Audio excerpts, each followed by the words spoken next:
All right, what's up, guys? So it's been a while since I've done one of these setup videos. Oh, sorry, I have a bad case of the hiccups, and I waited for it to go away, and it's come back right back. Oh man, I might do some cuts. Anyways, it's been a while since I've done one of these setup videos. The audio portion is what we're gonna do now, which is pretty important. I want to preface, if you can ignore the hiccups, I want to preface that the reason I'm not doing camera and lights is that when you see the kind of stuff that audio adds, well, I guess you won't be able to see it in this video, but the difference that audio adds to a video is much crazier than having an expensive camera. Which I think most people, if they've been around on YouTube, will know that that's true. That's pretty true. Yeah, that's true. That's pretty true. And yeah, that's true. But lights do make a difference. I do say lights do make a difference, but an expensive camera, not so much. Audio is crucial because especially what you hear and what you say, what can be heard by others and what you can hear are going to affect how your videos are perceived. Because it's all kind of subconscious. It's not something you can gauge as easily as you can normally with like visual stuff. So I just wanted to preface that as like, this is why I did this before the camera and lights section, which will be the part after this, which would be camera and lights. And then I can't remember. I think it's furniture next, which is kind of like, I know it's like a what? That's for a last part is a little meh, but I can't really think of where else to fit it. So I do think the furniture is kind of important in terms of how you set up your layout, but I'll explain that in that part. But yeah, this is going to be, I guess, the third last part of the setup series, at least for now, until we get into like consoles and stuff, which I'll talk about that when I actually get them and set them up and all that stuff. But yeah. All right. Now getting into the meat and potatoes, I'm going to talk about the things that I'm going to be mentioning. I'm going to mention my headphones, my microphone, and my thing that I plug in my headphones and microphones, which is my Wave XLR, and what that does for me in terms of my like software and all that stuff. But let's get into it. We're going to talk over some good old B-roll. You know how these setup videos work, so let's jump right into it. Now, before I start, I do want to say the microphone has changed in terms of my boom arm. I think a boom arm is very important. This first one I had was very, very flexible. You can see me putting it apart, but it also took up a lot of space. So I decided to go for like the more low profile one, which you guys can see here. This one's pretty strong and rigid, and because I wanted to put a whole vertical monitor in the way, I decided I needed this more. But I do recommend the first one for like flexibility on where you want to place your microphone. And speaking of the microphone, this is the Shure SM7B. Now, this is a dynamic microphone, very, very expensive. Dynamic versus condenser microphone. Condenser picks up a lot more audio. Condenser takes a lot more audio. A dynamic one is able to take away background audio, which is very important for my YouTube videos. Yeah, this thing was pretty pricey. You see, it looks pretty nice. It's got the little Shure logo on the top of it, and it complements the boom arm pretty nicely. I like the minimal look of it. It's definitely one of those things that will last me for a lot of years, like 6+ years. So glad I invested some time into it. Didn't really want to waste time, upgrading. But now, in terms of audio, hearing audio, I got a semi-open back headset, which is the Beyerdynamic DT880 Pro. Semi open back means that it's half audio leaking. Like, so basically a full open back, you see all the good cushions and stuff. A full open back will give you, complete surround sound basically, but it leaks a lot of audio, and closed back does the opposite. It closes in the audio and no one can hear any audio leakage. This is like the in-between. And it's built really robust, really well, and I love this thing. So yeah. Now, what I plug these two things into is my Wave XLR. Now, you've probably seen this thing around. I'll talk about it later, but what came inside the box, unfortunately, I'd already opened the box, but luckily I kept it, was the Wave XLR itself and then some cables. And then it gives me access to the Wave software, which I'll talk about a little later.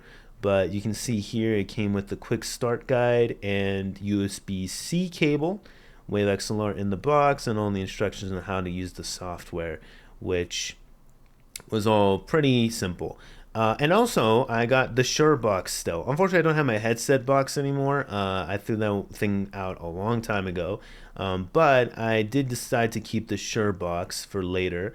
It did come with an extra windscreen, which is a little puffier. I didn't need that, but it was fine. The box itself isn't really crazy. You'd think for like an expensive microphone, it would come in like a crazier box.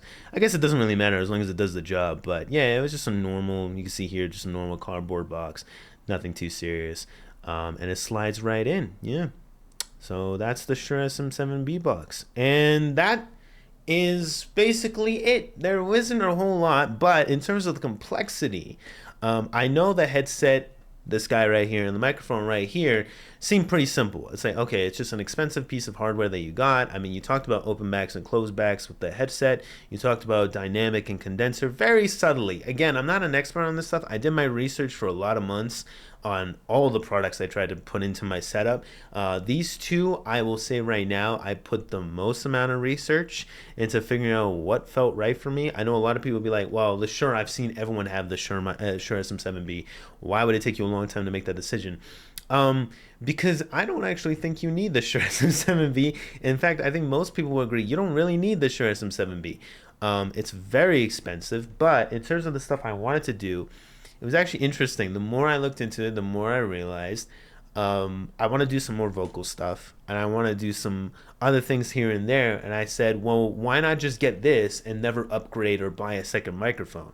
I still might get a second microphone for a specific case, but that's in the far future if I actually had the budget to do that. But in terms of like something that I can actually invest into for like almost a decade, it would probably be this. Like this, I don't question, is going to be on my desk forever.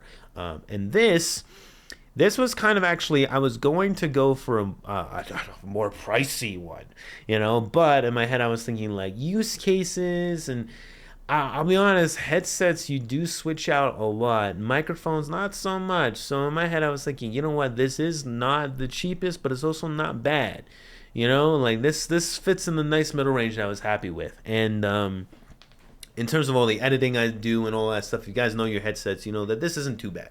This isn't too bad for that kind of stuff. If you want to listen to music, I wouldn't really recommend it. I think it's okay, but again, I'm not an audiophile. I don't know like too much. But again, if you want to go more into products and headsets and microphones, by all means, go on YouTube. There's tons of videos. Do the research I did. But these are two headsets I went with. Now, the important thing I want to talk about as a creator is the Wave XLR. Now, you can have your hardware, which is this and this, but the Wave XLR, that little box you saw, gives me access to the software that Wave has, which gives me control over lots and lots and lots of things.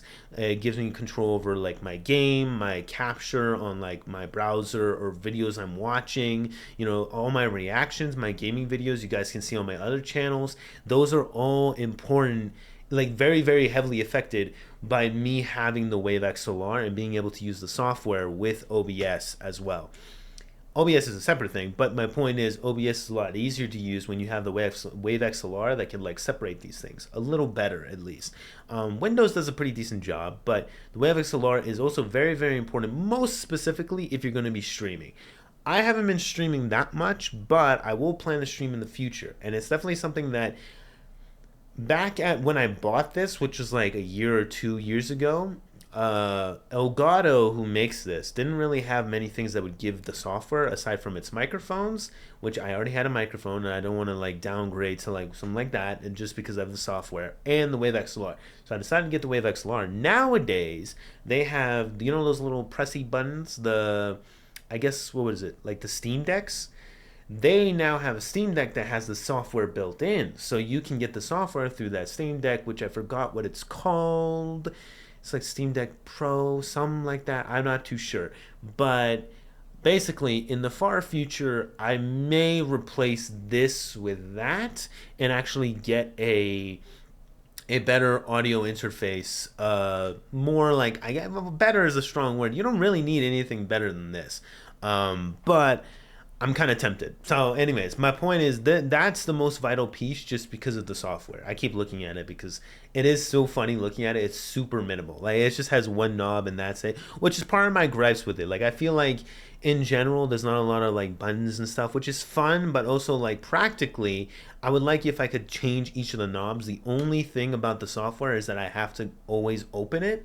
I have to open it back up, and then it gets a little finicky, right? Like I'm playing with audios, and then it would be better if I had it like at my desk and all the knobs for like the different audio channels I have. I know there's a lot of technical stuff I'm throwing out, like audio channel, open back, dynamic versus condenser, but this is what I'm saying, like, if you know your stuff, great, you're gonna enjoy this. If you don't, I hope this gives you guys a little incentive to like just look over this stuff. You don't need to be an audiophile, a big audio nerd about this stuff, or a big tech whiz to like get a little bit about this. You know, I feel like there's a video out there for everybody. You know, and you'll find that one person that can explain it better than I ever could, definitely, because I'm not an expert, or better than any of those other experts could, because they just know how to explain it the way you understand it, right?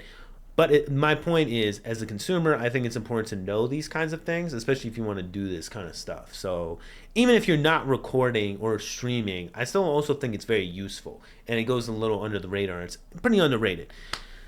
But yeah, that's the audio stuff. I hope I didn't ramble on for too long. I think I was actually pretty efficient this time. I've gone, you know, normally I make it up to like 17 minutes, but now it's like, what, like 12 minutes? It's not too bad. But yeah, I know it's only 3 pieces. I mean, I did talk about the boom arm. The boom arm itself, I mean, it's kind of half and half with the monitor video. I explained it because I have this big vertical monitor on the right side of me.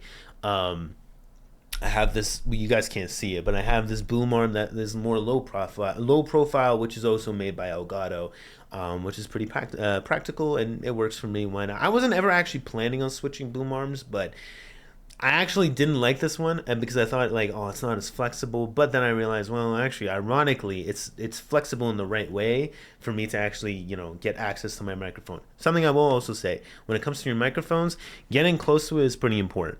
I didn't know that. So like when I had that other boom arm, I tend to have gotten it like not really lined up with my mouth, because if I had gotten it lined up with my mouth, it would like cover a bunch of the screen. So another reason I'm happy I have this boom arm is that it comes from below, so you guys don't get any of the screen covered except for the microphone itself. So I'll take that over like the boom arm coming from the right side of it. Anyways, that's the last thing I wanted to mention. If there's any other questions you guys have, please put them down in the comments in terms of like any of the audio gear, any of that stuff, and I'll keep you guys up to date with any changes I make on the audio side of things and other things I make on my setup and all that stuff. But until then, I'll catch you guys in the camera and lights section, which will be fun because I'll get to talk about cameras and lights. There's actually a lot of different ways you can use lights. The way I've used it is not very creative, if I'm being honest. I've gotten like super bare minimum on my things, and you guys will see that as the setup continues. But I also think that doesn't hurt. I think basic isn't bad. It shouldn't be looked down upon to not have too many things, because I think if you get super complex, it can get a little confusing for yourself. So, you know, if it works for you, it works for you, and this works for me. So I'll catch you guys then. I hope you guys have a good one. Remember, if you enjoy, like and subscribe, and I'll catch you guys later. Have a good one. Take care, peace, and goodbye.